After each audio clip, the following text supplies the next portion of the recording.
evening. I'm Barbie Zelizer, Director of the Scholars Program in Culture and Communication, and I welcome you tonight. Those who maintain that the left side of the brain never quite equals the right side don't know Wendy Chun. An expert in all things related to digital media, she embodies the core of the burgeoning and increasingly central area known as the digital humanities. With degrees in both systems design engineering from the University of Waterloo and in English literature from Princeton, as well as a certificate in the School of Criticism and Theory from Dartmouth, she has spent what might seem like a very short time, roughly 12 or 13 years, doing a terrific and prodigious amount of work. Author of 4 books, 2 of them co-edited, she has also produced some 20 articles and book chapters, half of which have been reprinted multiple times, and has delivered nearly 60 invited lectures in the United States, Europe, South America, Australia, and Asia on the topics of technology, networking, memory, and a host of related subjects. With lecture titles like Be Aware of Software, Capturing Code, or Paranoia and Power in the Age of Fiber Optics, she makes it a little bit creepy to turn on one's computer. But that makes it no less important to understand what happens every time we do. Chun's expertise ranges from new media and comparative media studies on the one hand to Asian American culture and critical theory on the other, and her fellowships and honors energetically meld the humanities and the computer sciences. On the humanities side, she has been a fellow at the Radcliffe Institute for Advanced Study at Harvard, a Riston Fellow at Brown, a Vector Summer Fellow, a Fellow at the Pembroke Center for Teaching and Research on Women, and is now at the Institute for Advanced Study at Princeton. On the techie side, she's been an affiliated researcher at USC's HACCS, that's Humanities and Critical Code Studies Lab, and here I had to do a little bit of homework. That would be the first lab devoted to the development of a critical vocabulary by which humanities and techies can better understand each other. She's been an advisor on a Hum Bubbles grant at Microsoft Research, and combining the two, she was in the first round of NEH's outreach toward the digital humanities, receiving an NEH UCHRI fellowship, the latter standing for University of California Humanities Research Institute. Now a professor of modern culture and media at Brown University, she's working on a new project tentatively titled Imagined Networks. Please join me in welcoming her as she speaks to that project in a talk titled Imagined Networks, Global Connections.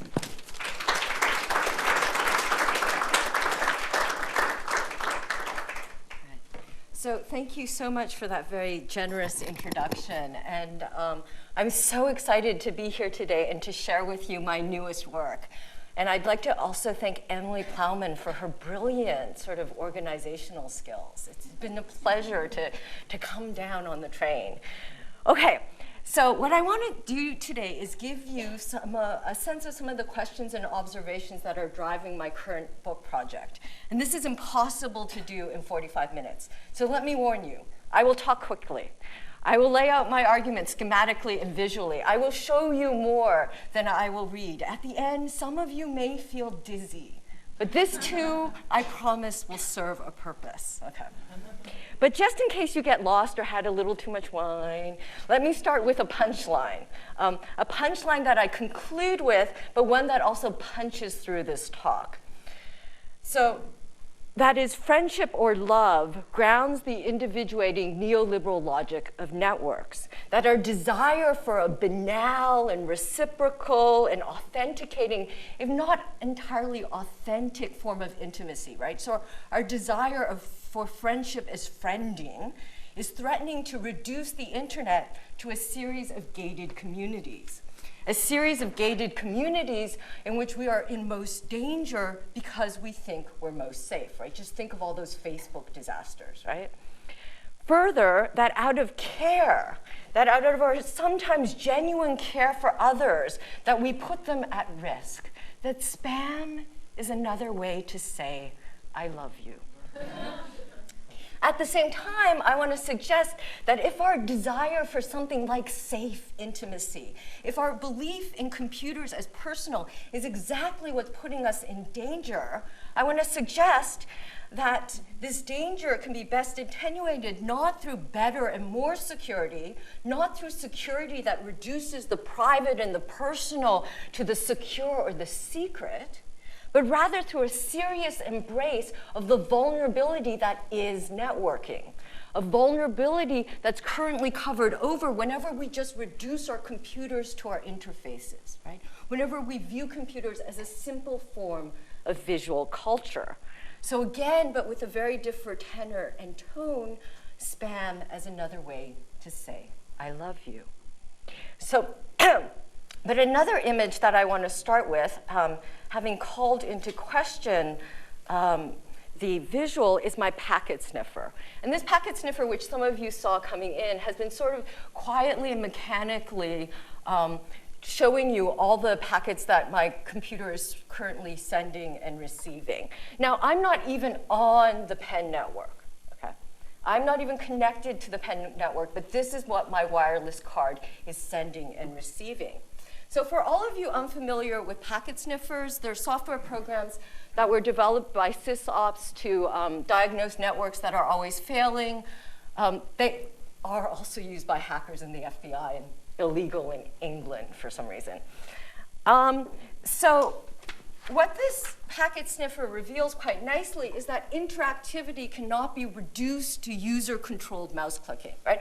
I'm not doing anything, yet my computer is engaged in this promiscuous exchange of information. And I say promiscuous because I could easily put my packet sniffer into promiscuous mode, right? It's really called promiscuous mode. And promiscuous mode is the default for how your networking card works, right? So your networking card downloads everything within its area, right? And then actively deletes what's not directly addressed to it, right? How else could it operate? Now, I'm going to stop my little capture here because at some point it'll just keep going and it'll be ugly. I'll go into a buffer overload or something. Okay. So what this means, though, if you think of how your networking card operates, if it downloads everything, this means that you all have downloaded all sorts of illegal materials, right, without actively knowing about it. And I start with this because it reveals that the notion of a personal networked computer is in many ways an oxymoron, right? That our perception of how networks work, right, is linked to a certain imagining of networks, a certain political imagining of networks that's deeply contradictory, right? A political imagining of networks that's also instrumental to a larger remapping of the public-private binary, so central to liberal democracy, to an open celebration of everything open, right? A celebration of openness and transparency that infiltrates the personal, that democratizes and privatizes publicity and surveillance, right? And you can see this quite nicely in the transformation of the internet itself from a public good to a mass medium, albeit a mass medium that was supposed to obliterate the notion of a mass, right? You can see it in this transformation, which happened by the internet's backbone being sold to private corporations. You can also see this in the difference between public domain and open source, but also the difference between a public square and a mall. Think as well as in terms of the difference between these two imaginings of the internet. So the early promise of the internet, in which freedom stemmed from anonymity, from no one knowing you're a dog, right? The internet was a free space because the mind and body could suddenly be separated and that authentic inner self could emerge, right? And as I elaborate in my first book, this is a really strange understanding of the internet, right? Given the internet is based on a control protocol, given the sort of public and promiscuous exchange of information, why on earth did we ever view it as this anonymous space of freedom? Okay, so we've moved from this to an equally strange notion of the internet as a semi-private space of true names and true images, right? In which freedom stems from knowing who's a dog, right, and who isn't. and in which the authentic stems from the privately authenticating, from what I call use value. I'll talk a little bit more about that later. Okay, so part one, imagine networks. For the past decade or so, and I must say, it's really nice getting old because you can say stuff like for the past decade or so, right? So 13 years apparently. So for the past decade or so, I've been trying to understand the conceptual and political power of networks. To emphasize the importance of networks, of course, is hardly profound or new. From Manuel Castells' exhaustive description of network society, to Duncan Watts' call for a network science that brings together sociologists, computer science, and physicists in order to understand our new connected age, from Hart and Negri's diagnosis of US imperial power as network power, to contemporary military theorizations of terrorist swarms and cells, to Tiziana Terranova's really brilliant analysis of global network culture, networks have been subject to much theoretical investigation. Networks themselves have also emerged as prized theoretical tools, right? From Deleuze and Guattari's discussion of rhizomatic structures to Bruno Latour's call for actor network theory, networks have become central to theory. And indeed, to exaggerate slightly, and this is only a slight exaggeration, networks allegedly encapsulate everything that's new about our current era. From high-speed financial networks that erode national sovereignty, to Twitter feeds that foster new political alliances, to unprecedented globe-spanning viral vectors that threaten worldwide catastrophe, networks allegedly encapsulate the new global formation, the new social institutions, the new forms of global contagion, the new forms of global capitalism. Indeed, the concept of networks is what defines these new global formations and also links them together, right? Makes them the same or exchangeable. This assertion of networks, in particular decentralized networks, as the diagram for our current social formation, which is Alex Galloway's formulation, has spawned much predictable controversy and debate, centered around questions like, are networks really new? Haven't we always had networks, right? And I'm less interested in this question, not because I work on new media and therefore we don't do history. I think that's correct. But I'm less interested in this question because it assumes that networks themselves are ahistorical, right? It assumes that we already know what a network is and can just go into the past to find this formation that's so familiar. So my question is less, do we live in a network society or are networks really new? And more, why do we believe the network, however described, to diagram our current social formation? That is, what is the explanatory power of networks? Why and how has the phrase, it's a network, become the end rather than the beginning of an explanation? Why do we take it as an answer of sorts? Most basically, my question is, what do we mean when we say we're connected? And to what extent is a connection something temporal rather than spatial? Something driven by events, right? Events which are unrepresentable in network maps, right? Rather than stable physical connections. To what extent, that is, are networks, are maps of networks, always too early and too late? To what extent are networks always too early and too late?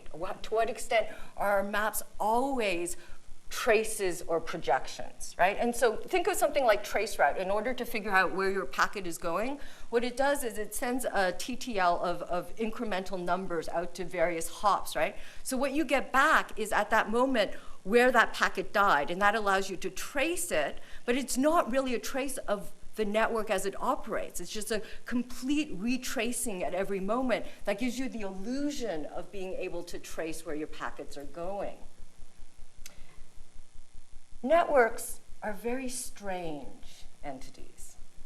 Modern networks stem from structures built to transport vehicles and electricity.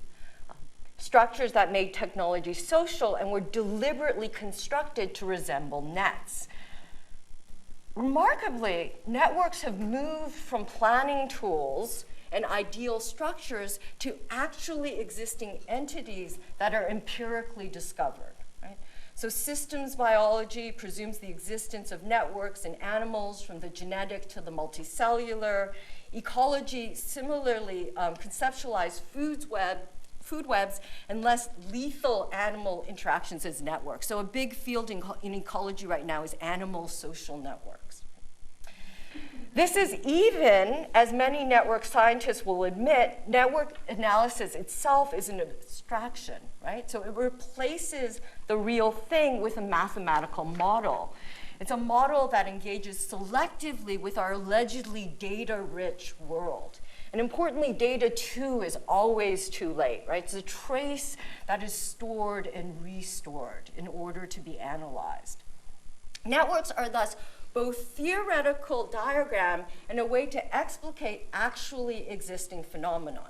Indeed, they compromise the distinction between the constructed and the natural, the theoretical and the empirical.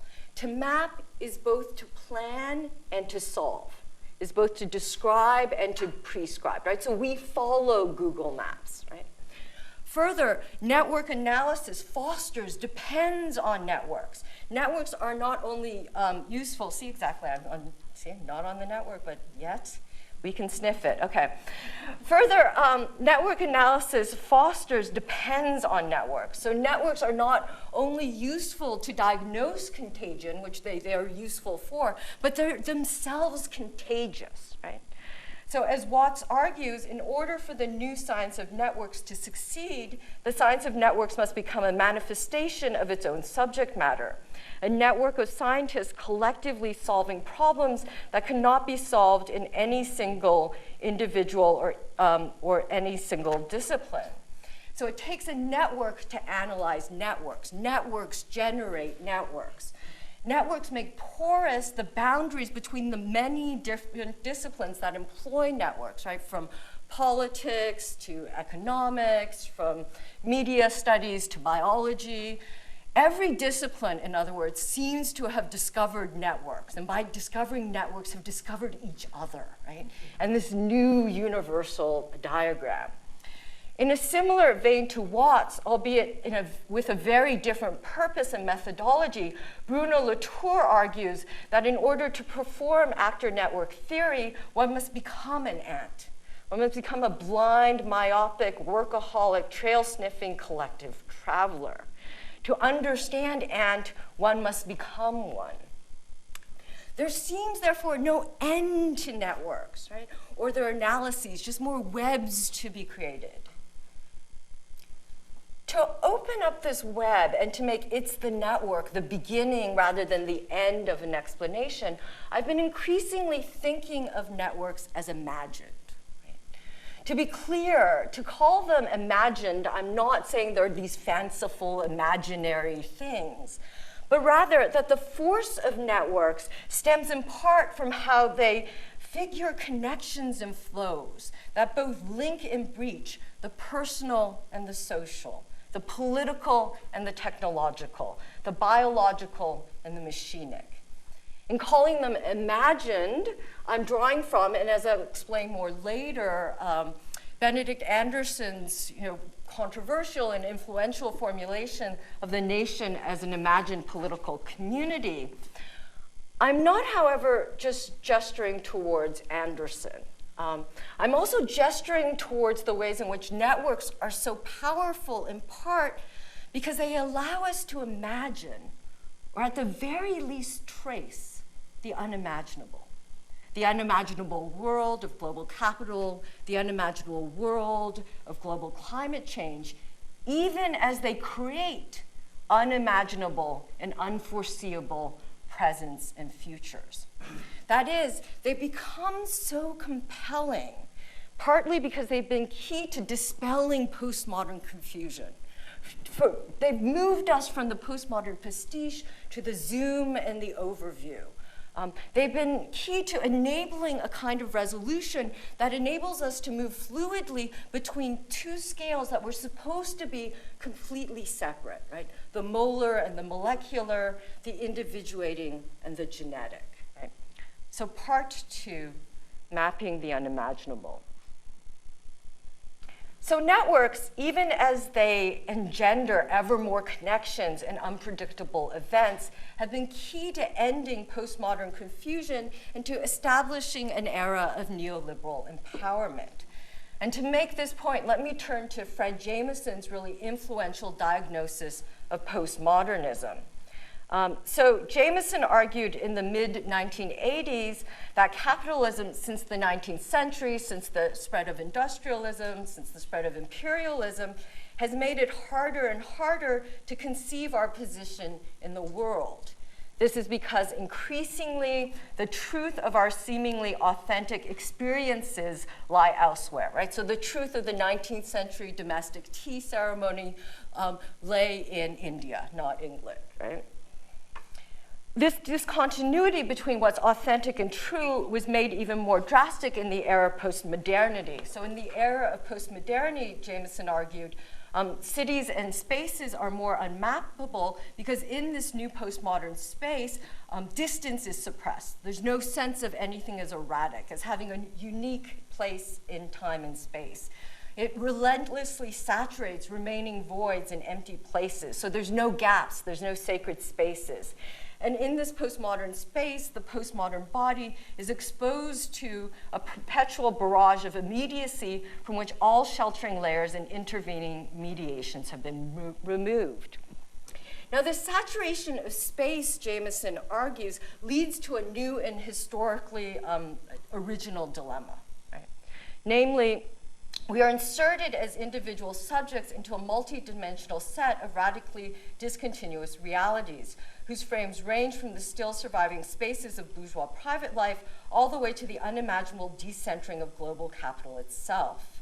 This decentering, this historically new dilemma, makes it impossible for us to cognitively map our relations to the totality, right? To realize our place, therefore, in the larger capitalist totality.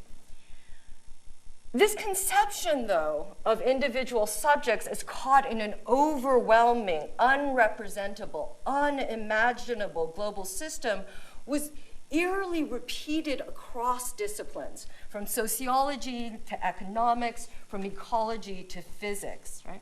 So Ulrich Beck, writing in 1986 and analyzing the emergence of what he called a risk society, similarly contended, intentionally or not, through accident or catastrophes in war or peace, a large group of the population faces devastation and destruction today for which language and the powers of our imagination fail us, for which we lack any moral or medical category. We are concerned with the absolute and unlimited not, which threatens us here, the un in general, unimaginable, unthinkable, un. Networks were to enable us to trace the movement of seemingly unseeable entities, right? To imagine the unimaginable, from affect. And what I find really interesting about affect theory is they insist that the affects are unimaginable, they're not visual. They're talked about constantly in terms of networks, right? They're transmitted, there's intensities. So from affects to capital, from environmental toxins to global climate change.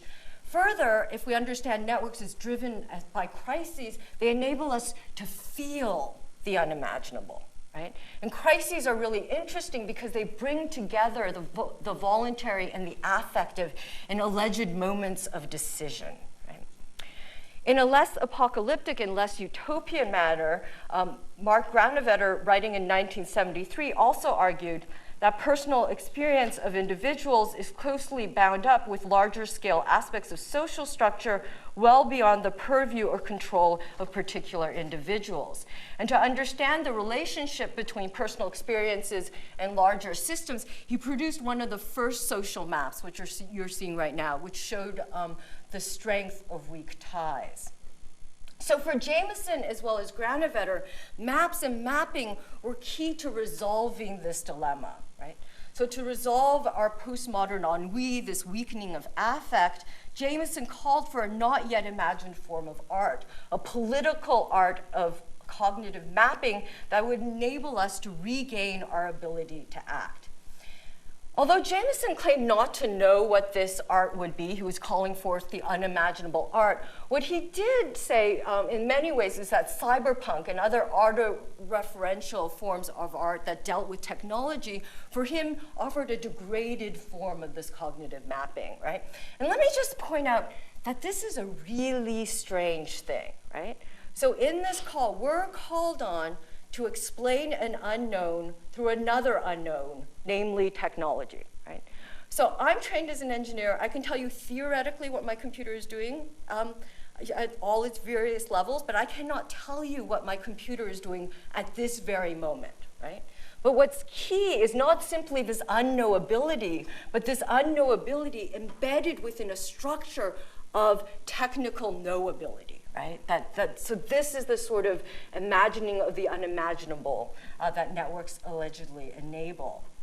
Okay, but to return to the promise of networks and mapping, if for Jameson and Granovetter, maps and networks were key to reconnecting the macro to the micro, the societal to the individual, for others, such as Deleuze and Guattari, the promise of maps stemmed from the ways in which they frustrated precisely these moves towards transcendental and totalizing discourses.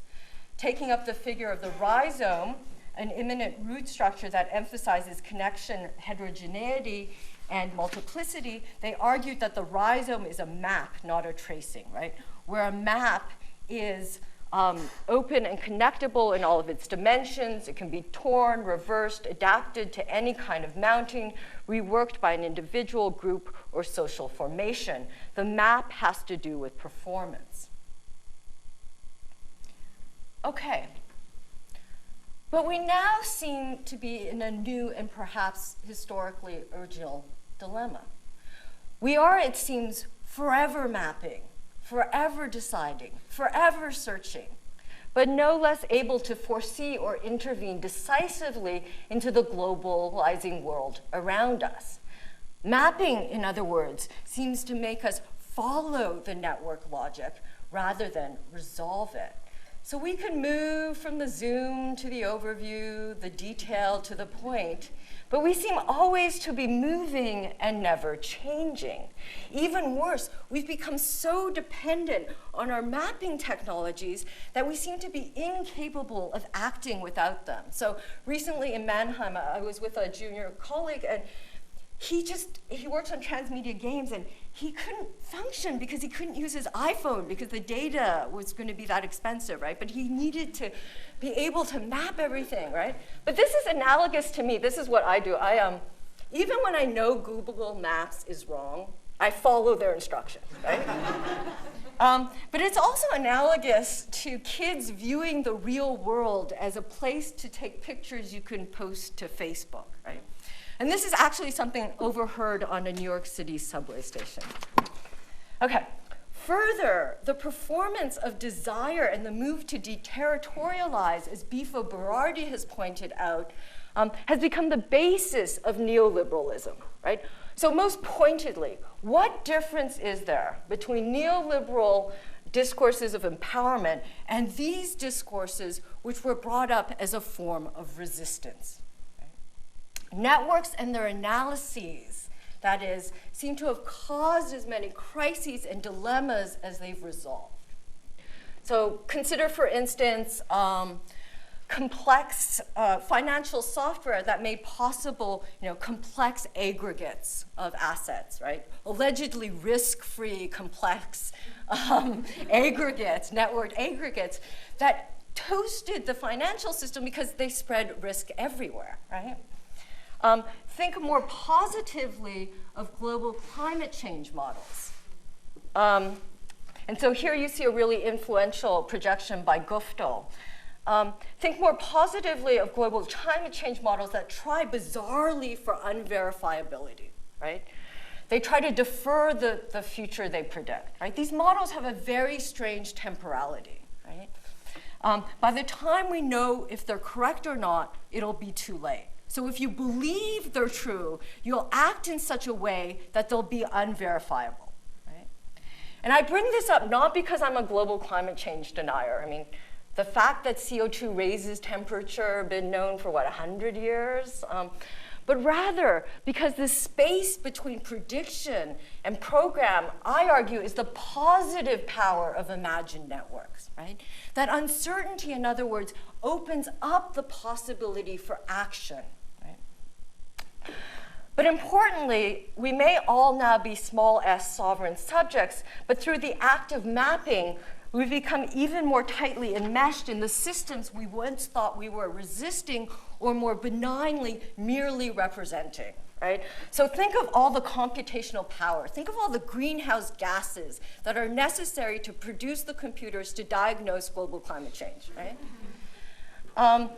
Clearly, this analysis of networks and maps as a tool of resistance and comprehension needs to be supplemented by another, namely networks, technological and social, as central to transformations in production and in circulation and consumption. And this is something that Castells, Galloway, and Terranova really nicely outline. That is, and this is something my first book looked at, the promise of networks and their analysis as a form of freeing or freedom has been central to the emergence of new forms of control based on networking protocols and notions of freedom. To understand this current enmeshing, I think we need to interrogate that odd subject position of Web 2.0, the friend, right? And importantly, a friend and free come from the same root, meaning dear. We need to understand and interrogate the centrality of friendship and intimacy to the spread of digital capital. And here I'm thinking about digital capital is rhyming with social capital, right? We need to think through the centrality of friendship to the emergence of chattering yous, and also, and more importantly, to the spread of viruses and spam, other ways to say, I love you. So back to part one, really briefly, okay. So imagine networks. As I mentioned, by thinking of networks as imagined, I'm drawing from and revising many sources, including Benedict Anderson's notion of the nation as an imagined political community. They're imagined, Anderson argues, because the members of even the smallest nation will never know most of their fellow members, meet them, or even hear of them, yet in the minds of each lives the image of their communion. And their communities because, regardless of their actual disparities, they're imagined as a horizontal fraternity. And Anderson, in making this argument, stresses the importance of print capitalism to the rise of nationalism, most particularly newspapers, which make time seem homogeneous and empty, and which, due to their planned obsolescence, make possible extraordinary mass ceremonies. So reading a newspaper in the privacy of our own home, each communicant is well aware that the ceremony he performs is being replicated simultaneously by thousands or millions of others, of whose existence he is confident, yet of whose identity he has not the slightest notion. So the imagined here links an individual to an anonymous collective. It makes possible an imagined we, right? It moves an I to a we. And it's a national we that moves together chronologically in time. Newspapers clearly, though, aren't what they used to be, right? So as the current crisis in print publications reveal, we can no longer be sure of these extraordinary mass ceremonies. Does this mean, therefore, the end or the death of imagined communities? No. Although what I would argue is that instead of imagined communities, what we have now are imagined networks, right? And imagined networks are both less and more than communities, right? They're global connectives that link the social historical to the psychical, the collective to the individual. They're global collectives that create a series of yous rather than a collective we. And importantly, you is both singular and plural, right? But in its plural form, you are still an individual, right? In this sense, networks are very different from communities, which are transform again the I to a we. And networks operate not through simultaneous mass ceremonies, but rather through asynchronous events that perpetuate, that thrive on crisis, right? Crisis, crisis, crisis is the temporality of networks. Networks are based on asynchronous events that instead of enabling the sort of homogeneous empty time that Anderson was talking about, create a series of crises or nows that create certain bubbles in time, right? So in which the new becomes old quickly and the old is always rediscovered as new. So network time isn't conducive to imagining this collective entity moving together, but rather a series of individuals, a series of yous that respond in their own time to singular yet connected events. And this creates a long series of seemingly never-ending and ever-repeating events to what I've called information as undead, right? And so here you see a chart that was produced by these computer scientists that chart the spread of chain email, right? And if you really believe that we're all within 6 degrees of separation of each other, this should make no sense, right? It should be short and fat, everyone gets it, it's over, right? But rather, we have this long, thin chain of ever-forwarding things.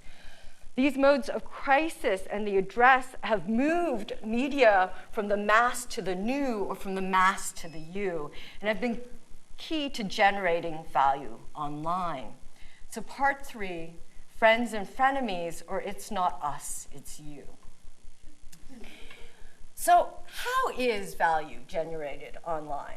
At one level, it seems simple. Value is generated, information has become valuable because now information is a commodity, right? This is Castells' argument.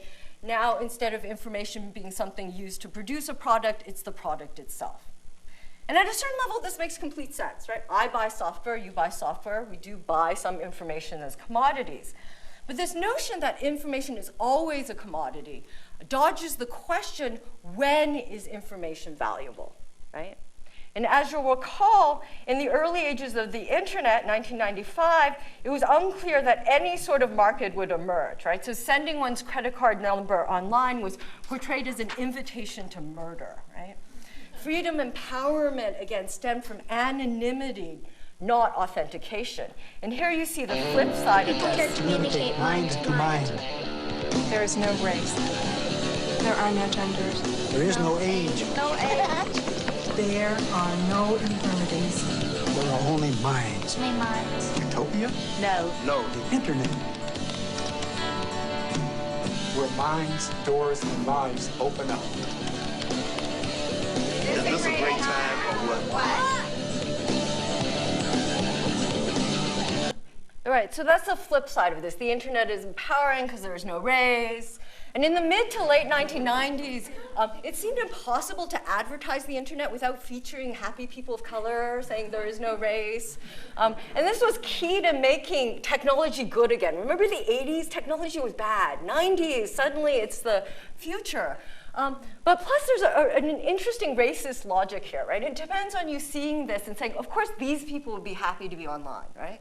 And also, we better get online because these people are, right? And importantly, there were way more people offline than online when these commercials were playing. But to return to the question of the when of information, the when of the value of information seems to be different now.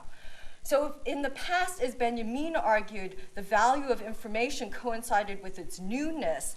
Now newness does not determine value, right? So many news organizations now pay for old news. We get This American Life for free for the current show, but have to pay for the older shows, right?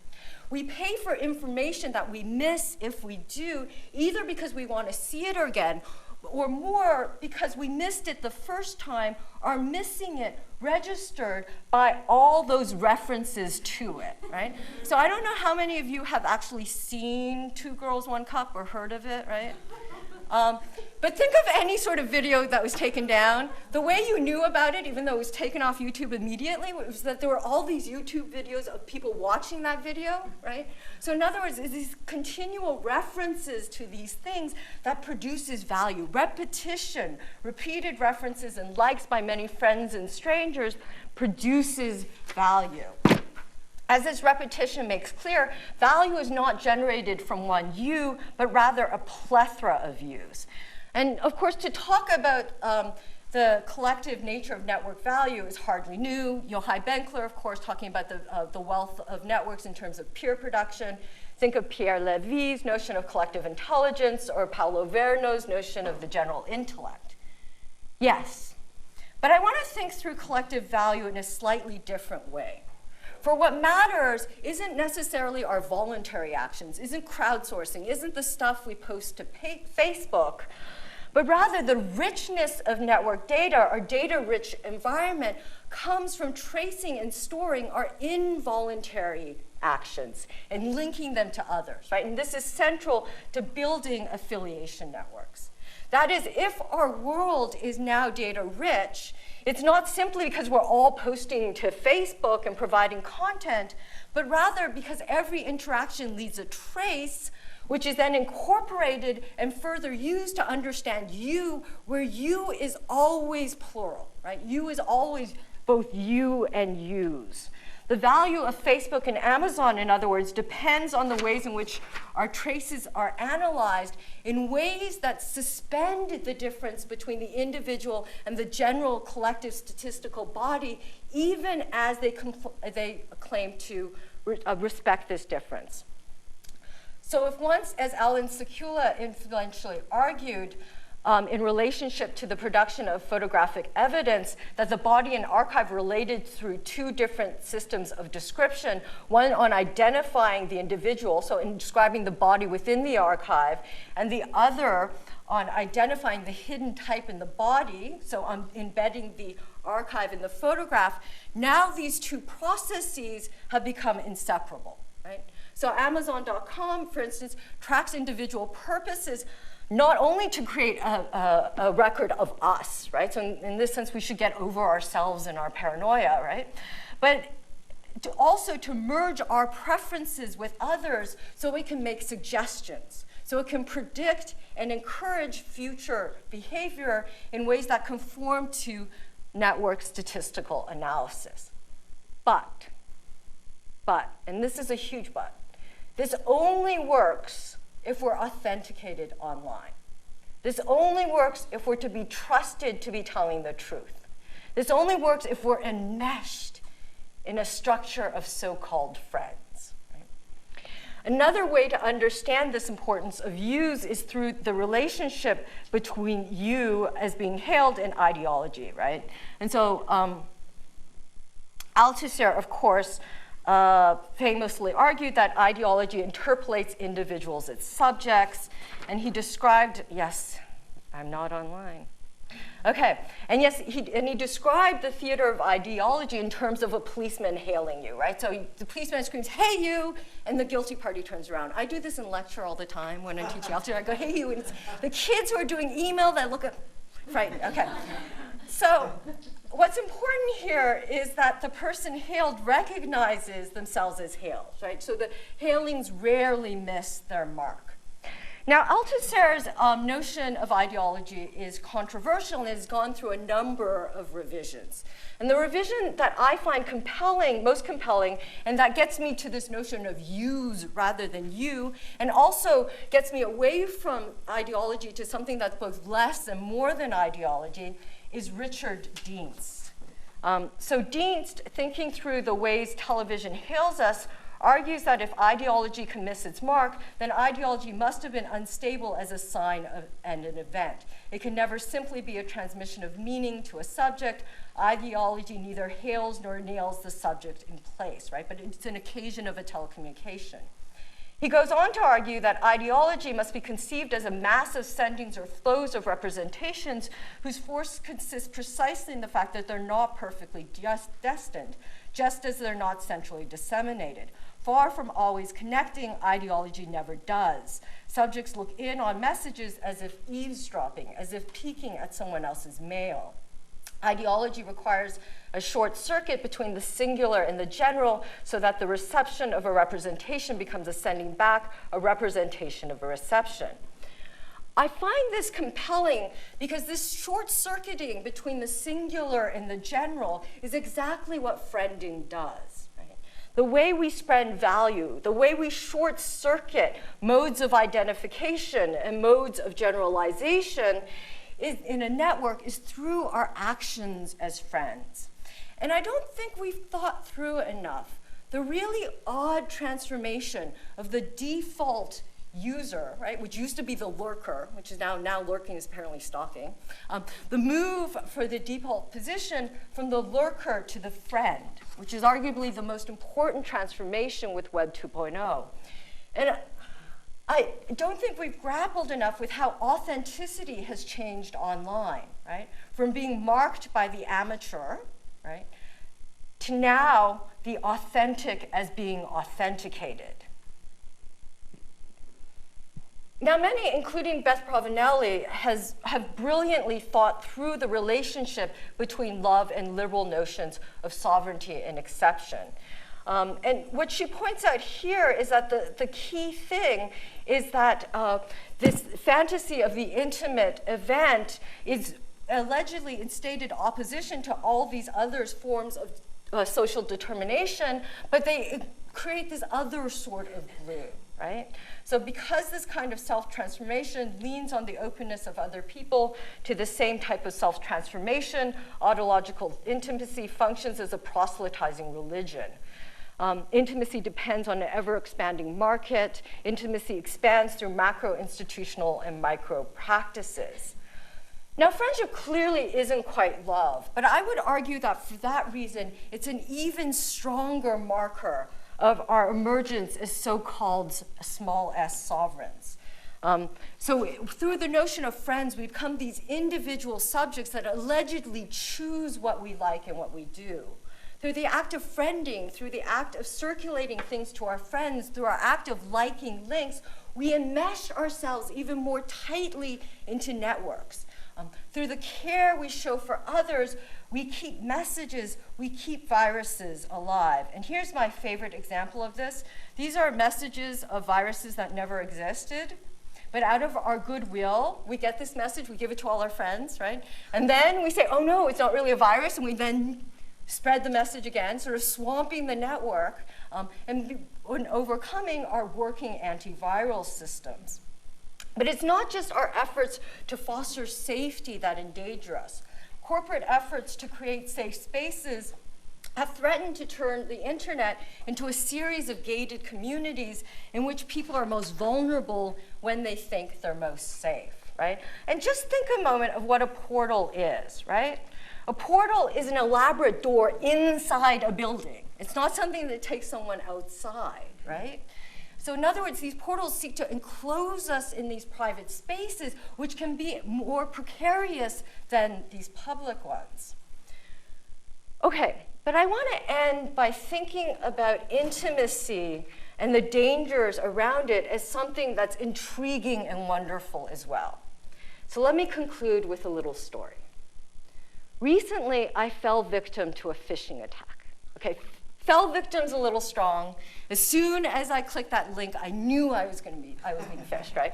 If I wasn't taking care of 2 small children at the time. Any parents here? 2 hours with 2 small kids, and I was ready to send money to Nigeria, right? Okay. And if I hadn't been using an iPhone, which is a horrible interface, I swear this never would have happened, right? So the immediate lesson was learned was be vigilant online. There's no sort of innocent channel surfing while you're on the internet.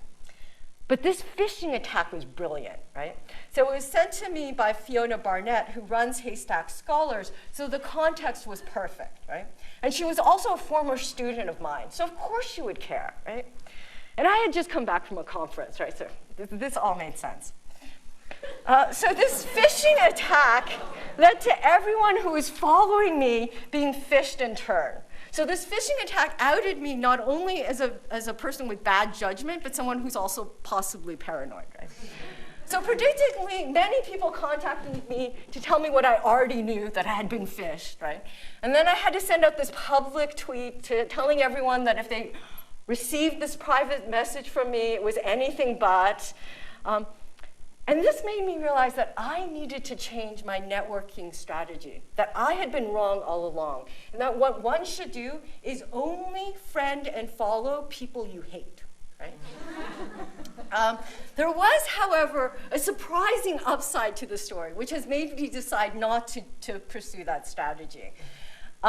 Given that I hardly ever tweet, this phishing attack gave me the opportunity to reach out to everyone who might possibly want to follow a 140-character tweet from me. It allowed me to reach out to them and say, I love you, right? And one particular exchange made this point to me. So a close colleague of mine received the private message. I swear she had also been phished as well, and so it was like, oh, this is great. I felt so honored to receive the spam from Wendy, right? And then a graduate student I had met that summer posted this in response. And in response, I posted this.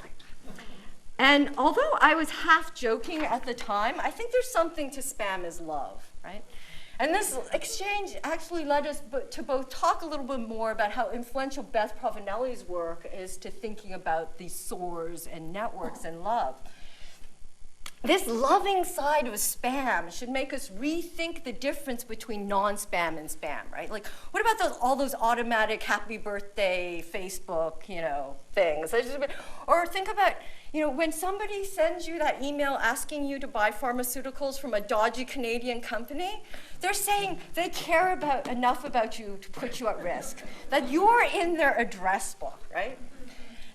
And also think about this, right? Liking something means taking it down, right? You slashdot something, it's like a distributed denial of service attack, right? So these interactions remind us that freedom and friendship are experiences that deny subjectivity as much as they make it possible. As Jean-Luc Nancy has argued, freedom is an experience. It's an attempt executed without reserve, given over to the peril of its own lack of foundation and security in this object of which it is not the subject, but instead the passion, exposed like a pirate who freely tries his luck on the high seas. And the root for pirate is also the root for peril and for experience. And this kind of freedom comes without guarantees. It's not something we possess and give somebody else. It's a force that can break bonds and that can also make possible habitation, make possible friendship. So friendship as an experience is both an unreciprocated moment of terror and of hope, a moment and experience of having to act and respond without exactly knowing how. Thank you.